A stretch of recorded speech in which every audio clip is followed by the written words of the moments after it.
Hello मेरे प्यारे दोस्तों और प्यारे विद्यार्थियों। मैं हूं भरत कुमार और आप सभी का स्वागत है me and my YouTube class के अंतर्गत। आज हम बात कर रहे हैं इंपॉर्टेंट टॉपिक। वैसे तो बीए फर्स्ट ईयर के लिए पेपर 2 है, बट उनके लिए भी ज़रूरी है जिनको समझना है कि राजनीतिक अपराधीकरण के क्या दुष्परिणाम होते हैं। तो काफ़ी इंपॉर्टेंट है और इसको इम्पोर्टेंट है, इसलिए आप इसको शेयर भी ज़रूर कीजिएगा। तो हम बात करते हैं राजनीतिक जो अपराधीकरण है उसके दुष्परिणाम क्या होते हैं। अगर आपको इसका अर्थ समझना है तो इसके जस्ट पहले वाले जो पार्ट हैं उसको आप ज़रूर देखें, क्योंकि उसमें अच्छे से बताया गया है कि ये जो अपराधीकरण क्यों हो रहा है। अब आज हमें सिर्फ यही जानना है कि जो राजनीतिक अपराधीकरण है इसके क्या दुष्परिणाम होते हैं। जैसे मैं कुछ आंकड़े बताऊं, अगर हम बात करें कि 2004 में अपनी जो संसद है इसमें कितने व्यक्ति अपराध प्रकृति के हैं, अपराध प्रवृत्ति में लिप्त। ठीक है ना। मैं कुछ चीज़, क्योंकि परिणाम की जैसे हम बात करें तो जो 2004 के जब हम संसद के अंतर्गत जो आए हुए सांसदों की बात करें तो ऐसे अपराधी जो किसी न किसी अपराध में फंसे हुए हैं और वे नेता बनकर संसद में पहुंच जाते हैं। तो इसकी जैसे मैं बात करूं तो 2004 के अगर आंकड़ों की बात करें तो संसद में ऐसे कैटेगरी के जो सांसद हैं उनकी संख्या 128 थी। कितनी थी? लेकिन फिर 2009 का चुनाव हुआ, उसमें इसी तरह के अपराध में लिप्त यानी किसी न किसी समय उन्होंने राजनीति में आने से पहले कुछ अपराध गतिविधियों में शामिल हुए हैं। तो ऐसे ही 2004 में इन सांसदों की जो संख्या है वो हो गई, कितनी हो गई? 162 हो गई। फिर इसी तरह के जब 2014 का चुनाव आया तो इसी तरह के सांसद धीरे धीरे अपने संसद, यानी कहना कि राजनीति का अपराधीकरण हो रहा है तो सांसद भी बढ़ रहे हैं। ऐसे अपराधी जो कहीं ना कहीं कभी ना कभी राजनीतिक गतिविधियों में शामिल थे तो ये धीरे धीरे राजनीति में भी आ रहे हैं। तो राजनीति की जो अपराधीकरण की प्रवृत्ति बढ़ रही है तो उसका परिणाम है सांसद का उनमें आना जो अपराध है। तो उसकी बात करें तो ये संख्या बढ़ती गई और 185 हुई। इसी तरह का जब 2019 का 17वीं लोकसभा, ये कौन सी लोकसभा है? 17वीं लोकसभा में अपराध प्रवृत्तियों में लिप्त व्यक्तियों की जो संख्या की मैं बात करूं तो इस तरह के वर्तमान में 233 ऐसे सांसद हैं जो अपराध प्रवृत्तियों में लिप्त हैं। ठीक है। तो इस तरह से इन अपराधियों का राजनीति में संसद संस्थाओं में आना कहीं ना कहीं हर तरह की राजनीतिक गतिविधियों को प्रभावित जरूर करते हैं। अगर बात करें गंभीर अपराध,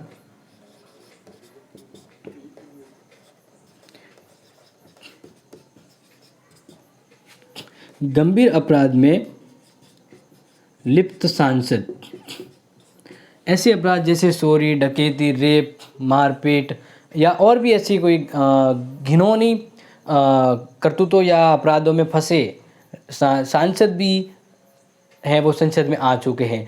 तो बात करें 2009 से लेकर 2019 तक ऐसे सांसद हैं जो गंभीर अपराध में लिप्त थे, वे सांसद राजनीति में आ चुके हैं। और इतने गंभीर अपराध के होने के बावजूद भी ऐसे सांसदों की जो संख्या है वह लगभग 109 पहुंच चुकी है जो गंभीर अपराध में लिप्त हैं। तो ये तो मैंने कुछ आपको आंकड़े बताए। ठीक है। और इस तरह से इनका राजनीति में आना अपराध होने को मजबूर करता है। अब राजनीति में क्या दुष्परिणाम हुए हमारी भारत की शासन व्यवस्था में, राजनीतिक अपराधीकरण के क्या नुकसान है वो हुए, तो हम वो बात कर रहे हैं। तो सबसे पहले तो आपको बता दें, हम कुछ पॉइंट से ही यहाँ पे डिस्कस करेंगे। ठीक है ना। पॉइंट टू पॉइंट देखेंगे। पहला पॉइंट, जब राजनीति में अपराधीकरण से जो राजनीति को जो प्रभावित हो रही है, सामान्य जनता प्रभावित हो रही है, उसके काफ़ी ज़्यादा हम कहें समस्याएं पैदा हो जाती है उसके पीछे। लेकिन हम कुछ ऐसे आंकड़ों से शुरू करेंगे जिससे आपको ये समझ आ सके कि राजनीति में अपराधीकरण के क्या दुष्परिणाम सामने आते हैं। पहले हम बात करें कि लोकतंत्र की गुणवत्ता में भारी कमी हो जाती है। मान लीजिए लोकतंत्र का मतलब क्या है? लोगों के लिए चलाए जाने वाली शासन व्यवस्था तंत्र। अब इसके अंदर जो भी चुने हुए जो प्रतिनिधि आते हैं उनका काम होता है लोकतंत्र के प्रति जिम्मेदारियों को पालन करना।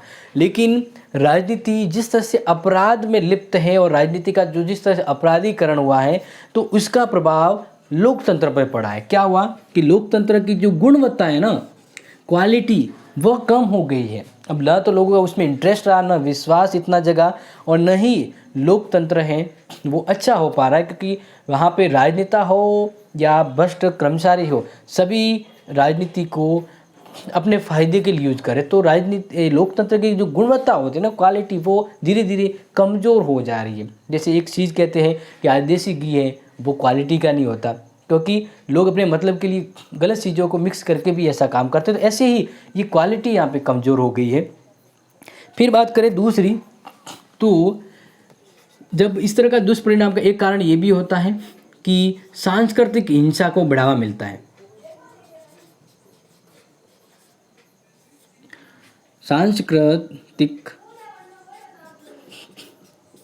हिंसा को बढ़ावा, इस तरह से लोगों में जब ये गतिविधियाँ बनती है तो उनके जो सांस्कृतिक हिंसात्मक माहौल है वो ज़्यादा क्रिएशन होता है। सांस्कृतिक हिंसा इतनी बढ़ जाती है कि अगर हम बात करें तो ये लोगों के आम जीवन तक, यानी उनके सांस्कृतिक जीवन को प्रभावित करती है। लोगों की वैल्यूशन, मूल्य, उनकी जो ईमानदारी, मर्यादा है वो प्रभावित होती है जब दुष्परिणाम उनके राजनीतिक कर्मचारी और भ्रष्टाचार तक पहुंच जाते हैं। तीसरा कि ये जो राजनीतिक अपराधीकरण जो हो रहा है इससे आम जनता है वो प्रभावित भी होती है। यानी अगर मैं कुछ एक पॉइंट की बात करूं तो जीवन के सभी क्षेत्रों में, जीवन के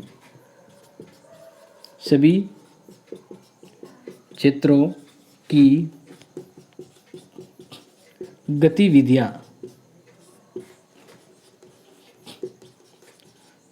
प्रभावित होना।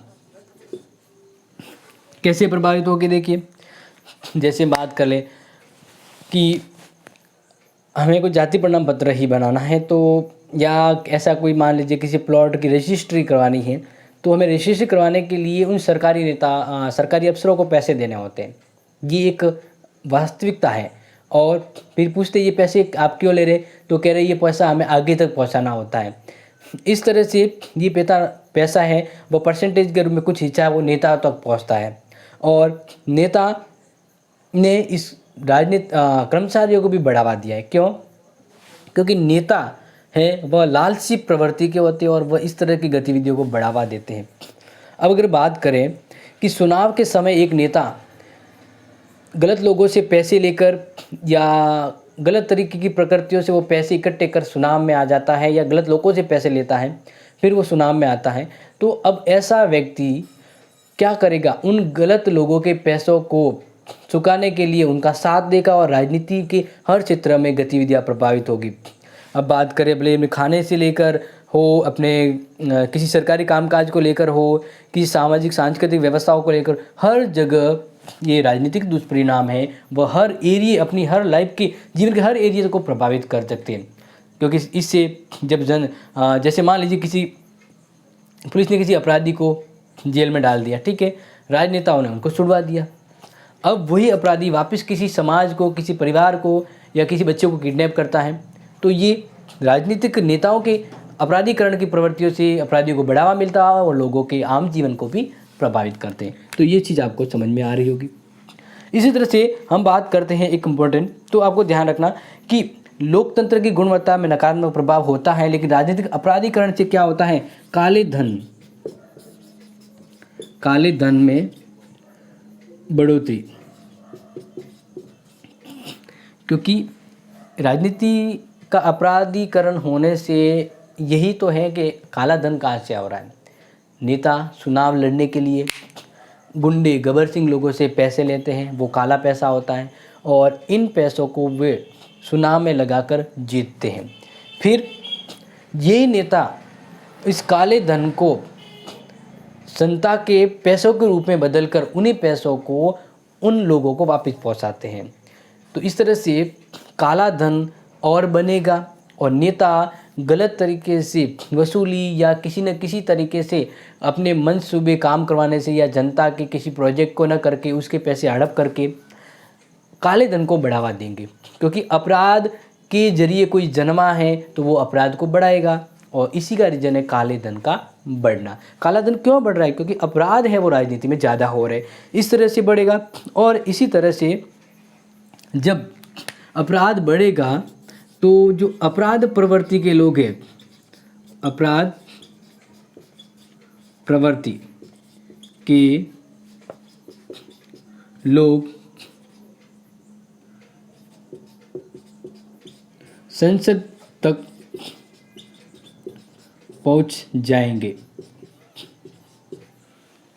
अब कोई नेता है जो अपराध था लेकिन वह बेला फुसला के पैसा खिला के लोगों को पैसा बांट गया, किसी भी तरह से डरा के धमका के वो जीत जाता है। और इसी तरह से अगर कोई व्यक्ति नेता बनता है तो वो अब संसद तक पहुंच जाता है, कानून निर्माण तक। जैसे भी मैंने बात करी ना कि 2019 तक लगभग 233 ऐसे लोग हैं जो अपराध में लिप्त थे। अब इतने लोग अगर संसद में गलत कामों, गलत प्रकृतियों में फंसे लोग अगर आए हैं तो अब कानून बनाना संसद का काम है, यानी सांसद के हाथों में। अगर वो सांसद ही गलत है तो कानून कैसा सही बनेगा? ठीक है ना, समझ में तो आ रहा होगा। यानी गलत करने वाले ही लोग कानून को बनाएंगे तो कानून कितना अच्छा होगा, और वो कानून जब जनता के ऊपर लागू होगा तो क्या अच्छा रिजल्ट देगा। इस तरह से अपराधीकरण के द्वारा जो लोग हैं गलत प्रकृति को संसद तक पहुंच जाते, कानून निर्माण की प्रक्रिया को हाथ में ले लेते हैं, और इस तरह से अपराध धीरे धीरे बढ़ता ही जा रहा है। और इससे ये एक बात है कि इससे क्या एक महत्वपूर्ण कारण होता है कि लोगों का